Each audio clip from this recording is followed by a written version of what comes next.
IMF نے پاکستان کے لیے $7 ارب قرض کی منظوری دے دی۔ IMF ایگزیکٹو بورڈ اجلاس میں بیل آؤٹ پیکیج کی منظوری دے دی گئی۔ بیل آؤٹ پیکیج کے تحت پاکستان کو پہلی قسط $1 ارب 10 کروڑ کی ملے گی۔ IMF کا نیا قرض پروگرام 37 ماہ پر محیط ہوگا۔ IMF اعلامیے کے مطابق پاکستان میں معاشی شرح نمو 2.4% تک پہنچ گئی۔ افراط زر میں کمی اندرونی اور بیرونی حالات میں بہتری کی عکاس ہے۔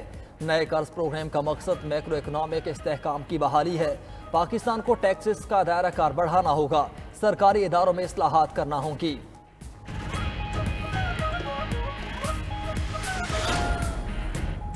امید ہے یہ پاکستان کا آخری IMF پروگرام ہوگا۔ وزیر اعظم شہباز شریف کا IMF سے قرض منظور ہونے پر اظہار اطمینان۔ کہا ملک میں کاروباری سرگرمیوں اور سرمایہ کاری میں اضافہ خوش آئند ہے۔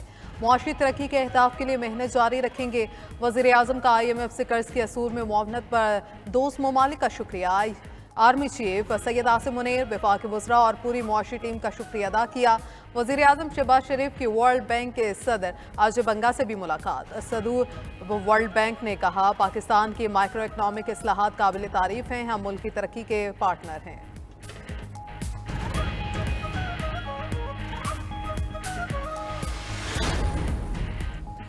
پاکستانی معیشت درست سمت میں جا رہی ہے۔ MD IMF کرسٹالینا جورجیوا کی پاکستان کو مبارکباد۔ میڈیا سے گفتگو میں بولی پاکستان نے اصلاحات کی ہیں، پاکستان حکومت امیروں سے ٹیکس لے رہی ہے، غریبوں کو ریلیف دے رہی ہے۔ وفاقی وزیر خزانہ محمد اورنگزیب کہتے ہیں پاکستان کے لیے IMF کا پروگرام اگلے 3 سال کا ہے۔ پروگرام کا مقصد میکرو اکنامک استحکام حاصل کرنا ہے۔ ریٹنگ ایجنسیز نے پاکستان کی ریٹنگ بڑھائی ہے۔ مہنگائی میں کمی کا عام آدمی پر اثر آنا شروع ہو گیا۔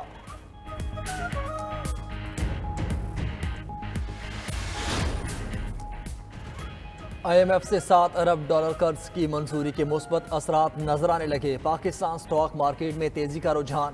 کاروبار کے آغاز میں 100 انڈیکس میں 600 سے زائد پوائنٹس کا اضافہ۔ 100 انڈیکس 82,850 پوائنٹس کی سطح پر ٹریڈ کر رہا ہے۔ ادھر انڈ بینک میں ڈالر کی قدر میں 35 پیسے کی کمی، ڈالر 277 روپے 50 پیسے کا ہو گیا۔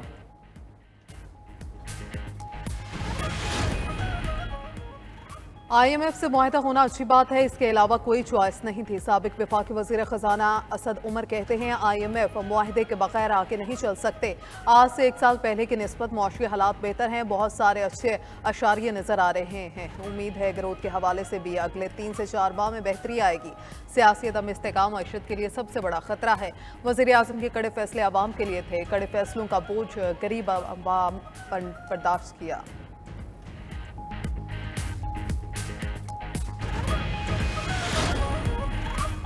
معاشی ماہرین نے IMF معاہدے کو خوش آئند قرار دیا۔ 92 نیوز سے گفتگو کرتے ہوئے خاقان نجیب نے کہا IMF کے ساتھ معاہدے اور اصلاحات کے نتیجے میں معاشی استحکام آئے گا۔ پاکستان کے لیے اصل چیلنج معاشی ترقی کی شرح کو بڑھانا ہے۔ امید ہے کہ افراط زر کی شرح میں مزید کمی آئے گی۔ فاروق سلیم بولے IMF سے چھٹکارا پانا ہے تو اصلاحات پر عمل کرنا ہوگا۔ معاہدے پر عمل درآمد نہ ہوا تو ایک بار پھر IMF پروگرام میں پھنس جائیں گے۔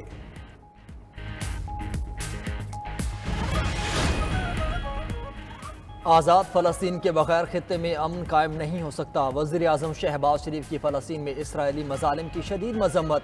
فلسطینی صدر کے ساتھ گفتگو میں کہا اسرائیل فلسطینیوں کی نسل کشی کر رہا ہے، فلسطینی بھائیوں کی قربانیاں رائے گاہ نہیں جائیں گی۔ وقت آ گیا ہے کہ سب اکٹھے ہو کر غزہ میں جنگ بندی کا مطالبہ کریں۔ پاکستانی عوام کے دل فلسطینی بھائیوں کے ساتھ دھڑکتے ہیں۔ فلسطینی صدر محمود عباس کی حمایت پر پاکستان سے اظہار تشکر۔ کہا پاکستان سے جتنا ممکن ہوا فلسطینی بھائیوں کی مدد کی۔ We must give life to our commitments, else the future will be bleak and dangerous. First, we must compel Israel to halt its genocidal war in Gaza and prevent its attempt. The Council can no longer ignore the festering Jammu and Kashmir dispute. It poses an ever-present ominous threat to international peace and security. اسرائیل کو اس کے جرائم پر جواب دہ بنانا پڑے گا، غزہ میں نسل کشی روکنے پر مجبور کرنا ہوگا۔ وزیر اعظم شہباز شریف کا سلامتی کونسل میں لیڈرشپ فار پیس مباحثے میں اظہار خیال۔